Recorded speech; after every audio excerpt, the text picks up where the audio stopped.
Бидний иргэн тойрон амьдарч буй нийгэмд бүхэл төрлийн хүмүүс бий. Сайн ба муу, хүчтэй болон сул дорой, хэрцгий ба тайван гэдэл бас гэмт хэрэгтнүүд ч цөөнгүй бий. Тэгсэн ч сайн тал нь муугаас олон байдаг гэдэгт би итгэдэг. Түүнтэй адилаараа гэмт хэрэгтнүүдийг тэр дундаа хүчингийн болон онц ноцтой гэмтнийг ангуучилдаг алуурчин байдаг гэвэл ямар сонсогдож байна. Бид өнөөдрийн бичлэгээр та бүхэнд яг саяныхтай адил өөрөө хууль зөрчиж хэрнээ босод гэмтнүүдийг шийдэгдэг байсан Педро гэх залуугийн тухай ярих болно. За тэгээд бичлэгийг эхлэхээс өмнө лайк болон subscribe дарахаа мартаадахав. Нүгэл. Хүнөгч Педрийн нохочтой Педро Родригес Филоно 1956 оны 6 дугаар сард Бразилийн Санта Рита хотод төрсөн байна. Зарим хүмүүс түүнийг бодит амьдрал дээрх Декстер гэж нэрлэх нь ч бий.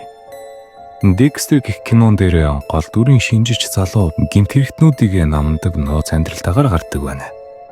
Тэгвэл энэ залуу яагаад гэмт хэрэгтэн болсон? Юу нөлөөснөг хамтдаа олж мэдцгээе. Педрог төрөөгүй байхад буюу ихэнхийн хөвлөд байхад аав нь ээжийн зодсноос болж Педрогийн гавлиас гэмтэлтэй төрж байсан гэдэг. Бага насны бүхэлдээ хүчрхийлэл, харгислал донд өссөн Педро хамгийн анх 14 настайдаа аавынхаа захирлыг ороосноор гэмт хэргийн амьдрал нь эхэлсэн байдаг. Ихэнхээ хөвлөд байхаас хүчрхийлдөрсөн юм чинь аргагүй шүү дээ. Аавынхаа захирлыг цааш нь харуулах болсон шалтгаан бол аавыг нь сургуулийн хамгаалагчаар ажиллаж байх үед сургуулийн галт тогооноос хоолуулгасан хэмээн буруутгаж ажлаас нь хаснаас олсон бөгөөд эцгийг нь хулгайлж буруутгасан өөр хамгаалагчийг ч мөн буудан ороосон байдаг. Эдгээр аллахын дараа тэрээр Сао Пауло мужийн Брүүц хот руу зүгтаасан байдаг. Тэнд мансууруулах бодисны 8-аж туулан босод гэмт хэрэгтнүүдийг хөнөөж аллагын замнал нь эхэлсэн байна. Педро олон бүрэлд томорсоор гэмт хэрэгтч орооцолцоор 18 нас хүрсэн байв.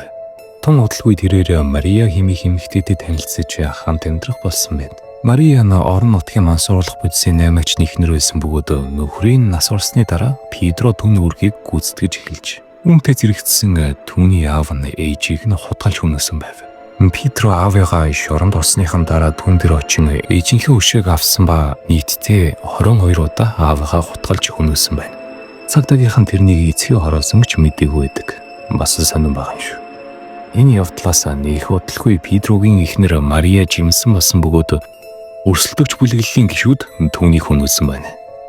Энэ явдлын дараа Педро өшөө авах зорилгоор тухайн бүлэглэлийн бүх гишүүдийг хөнөөсөн бөгөөд уг хэрэгээс олж Педро агуудаа цагдаад бэрхшээлгдсэн байна.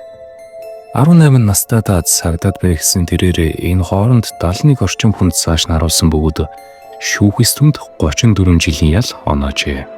Гэвч түүний хороосон хүмүүс бүгд гэмт хэрэгтнүүд бөгөөд дийлэнх нь харт амхны 8-ажтай байж 1973 онд баривчлагдаж хууль цаазын давуу бол 400 гаруй жилийн хорих ял авсан ч Бразилийн хуульд зааснаар нэг хүн 30 жилээс дээш хоригдох ёсгүй тул 2007 онд суллагдсан байна.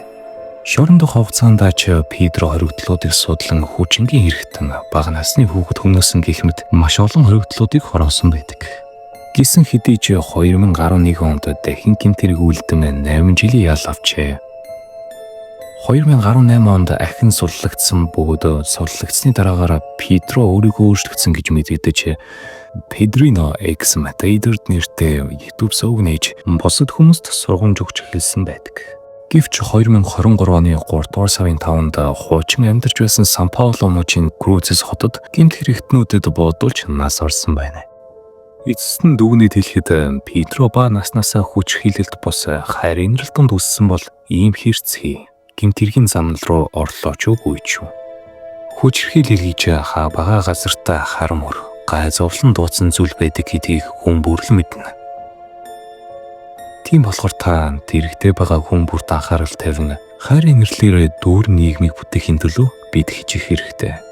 Бичлэгийн энэ хүртэл үзсэн та бүхэнд баярлалаа. Дараагийн бичлэгээр уулзтлаа. Түр баяртай.